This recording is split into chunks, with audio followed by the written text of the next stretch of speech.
If you're a DJ or producer and wondering how you can build a raving fan base, I'm going to share with you the 3 main pillars that you need to do exactly that. The principles are timeless and will outlast any social media algorithm changes, new platform introductions. It will outlast all of that because these are just the foundations that have worked for decades. And it doesn't matter what genre you are, if you're just a DJ, if you're just a producer, or if you're both. And if you follow these 3 simple steps, you'll be able to create a raving fan base. They'll tell more people, and these people in your fan base will listen to your music long into the future and not just the first time it pops up on their SoundCloud. Hey guys, my name's Brandon. I used to DJ and produce as Wilco. I don't DJ anymore, but what I share on this YouTube channel is the helpful life lessons and career lessons that I learned from my time when I was a DJ. Some of the dumb mistakes I made because some of them were physically, emotionally, or financially expensive, and I'd rather not let those lessons go to waste, and so I just share them with you guys on this YouTube channel. But other than that, let's get stuck into it. I get to use my iPad again. Now, if you guys remember my YouTube video the other day, I talked about what you need to create a really successful nightclub event. And I said you need a unique experience, you need to have community, and you need reach. And you need to be the triple intersection of all 3 of those. Now, if you want to create a raving fan base for your artist project, it's the same thing, but we swap out the unique experience for unique sound. So if you want to see long-term success as a DJ or a producer, you need a unique sound. You need to build a community around your work, and you need to reach as many people as possible. Now, can you have a DJ or producer career with just 2 of these and not all 3? Yeah, absolutely. But the effort and value you would have to provide in those sections would need to make up for, or at least try and make up for, the lack that you have in the other one. So let's say, for example, you have a really great community and really great reach, but you just sound exactly like everyone else. Then you need to invest more time into nurturing your community and reaching as many people as possible, because your unique sound isn't going to have any value there. Now, just like we had with events, there's some interesting kind of double intersections besides just the triple. So let's say, for example, we have a unique sound and a really great community. That I'd refer to as an underground cult. This is where you get the people that are like, oh, do you know this artist? You probably haven't heard of them. And that's when you get people that are really proud to be a fan of your music because you haven't gone like viral, or you haven't like sold out essentially. And people like being the first people to find a really new, unique, and interesting, exciting artist. Now, let's say you have really great community and really great reach, but you don't have a unique sound. That one I just call you're a popular face. Sounds kind of mean, not really a bad thing. In that case, you probably get booked a lot because people know exactly what to expect from you. If you're a DJ, promoters and venue managers and venue owners know that you can stick to the music policy and you're not going to play something completely left out of field that's going to scare off the crowd. And that's the kind of DJ producer that you can go to any kind of nightclub and you'll get recognized and things like that. Now, let's say you have really unique sound and really great reach. That is virality. So anyone that followed my Wilco project, you know, in 2017, I had this mixtape called Literally Fuck Genres that like blew up. Like Skrillex was reposting it and shit. It was on like every major EDM publication. It was basically a mixtape that I made as a DJ that just like mashed together songs that shouldn't work together, but I just made them work, and it was kind of funny. And it was really, really unique, reached so many people, but I didn't really build a community around it. I sort of did in the local Perth community, but at a wider, like, international scale, I missed out on a really key opportunity to create a community around like just these stupid mashups. Now, let's talk really quickly about how you can actually address each of these 3 little sections, because so far I've just explained that like you need a unique sound, you need a community, you need reach. You're probably wondering like, Brandon, like how do I actually create a unique sound? How do I actually like build a community? How do I actually reach more people? Well, first, let's talk about unique sound. Now, let's talk about DJs first. DJs, this is really easy. If you're just playing originals and like stock standard remixes that are top of the charts. Look, DJs, this is gonna sound mean, but I was one of you once. As a DJ, really what would make you stand out is your music collection. Unless you're like 3 standard deviations above the median in your technical ability. Now, I'll explain what that means, right? So everything is a bell curve, right?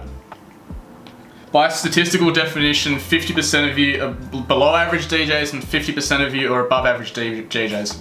If you go 1 standard deviation above the median, you're better than, I think it's 67%. If you go 2 standard deviations above the median, you're better than, I think it's 97%. And if you go 3 standard deviations above the median, you're better than 99.7% of other DJs. So let's say you're 1 standard deviation above the median, and which means you sit like here. That means that if you sit in a room with 100 other DJs, 33 of them are still better than you. If you're 2 standard deviations above the median, that means if you sit in a room with other DJs, there's like 3 people that are better than you. And if you're 3 standard deviations above the median, maybe you're the best, or maybe there's like one other dude better than you. So unless you're sitting up like here with your technical ability, really what needs to make you stand out is your music library. Because as a DJ, you need to create experiences, just like you do with events, because you're playing at events and events are selling experiences. So as a DJ, you need to create unique experiences, and the unique experiences are directly linked to what people are going to hear throughout the night. And they actually hear your music library far more than they do your transitions. So let's say, for example, this here is like song 1 and this is like song 2. Your transition is typically just going to be like this area here. So let's say that that's like, I don't know, fucking, what does that look like? That looks like 20%. That means that this here is just a song playing, maybe you're overlaying some effects and stuff like that. That's 40% there, that's 40% there, all up that sums to like 80%, which means 80% of people's experience of you DJing, it's just the music library.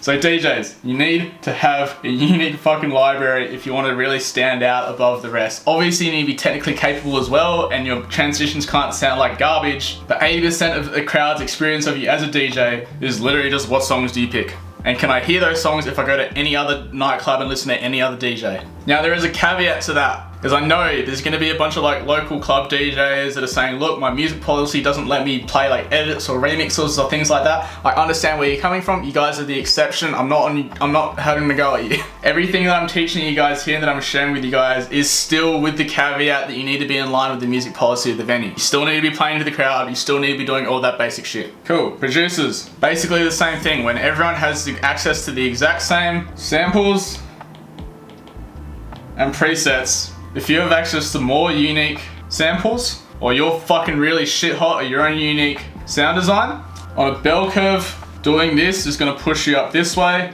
doing this is gonna push you down this way.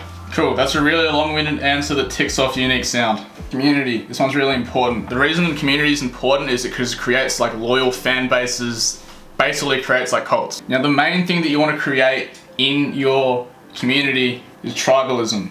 This is really, really important. People like feeling like there's, I don't know, an enemy, or that they stand for a certain cause and that they're with people that are just like them. It's why religions have stood the test of time. It's why people get into literal fights. And I think there was a war over a soccer match one time when like this uniform beat this uniform. Here's the other fucking really weird thing about sports, right?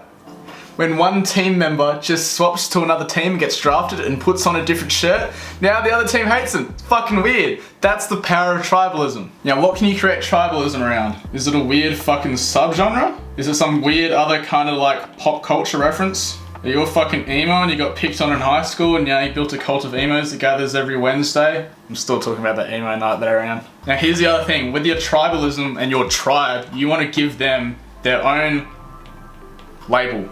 That's really, really important, so that they have something that they can identify themselves as. Cool, that's a pretty quick run through of community. What about reach? Honestly, I'm gonna give you a really, really quick overview because this could be, man, to really give this department justice, because I'm working online advertising and I have for like half a decade, I need to do like a whole lecture around this, but give me like 60 seconds. First thing you need to understand, obviously you fucking know social media marketing. Give the algorithm what it wants. You can't beat the algorithm. I'm not going to explain every single like Facebook and Instagram and TikTok and YouTube and Spotify and SoundCloud. I'm not going to explain all their algorithms. There's plenty of other YouTube videos out there. If at this time, right now, I haven't done any on them, so if you're watching this video and I haven't done any videos on social media algorithms, just go fucking search one, but just give the algorithms what they want. Don't try and fight them. Now I'm gonna quickly touch on viral content. I'm gonna do a whole nother video on this separately because I have like a lot of experience with this, not only for my own artist project, with others as well. The main key word when it comes to going viral is it needs to be relatable.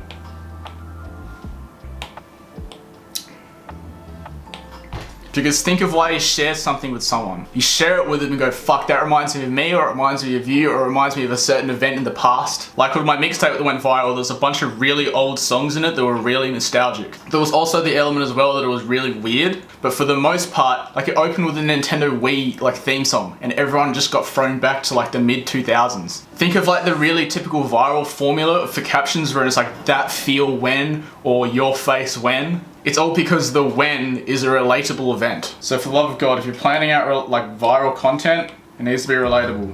Guys, I'm gonna do separate videos on all of these, so if you want me to elaborate on anything more specifically, just drop a comment so I can give you guys what you want, because I want you guys to do well in your careers. And I'm acknowledging that I've given you like such a really fucking simple macro level snapshot of everything, but the main things I want you guys to take away is that if you want to see long-term success building a fan base as a DJ or producer, you need a unique sound, you need to build a community that keeps coming back, and you need to reach as many people as possible. Other than that, I'll see you guys in the next video. Subscribe if you found this useful, and have a nice day.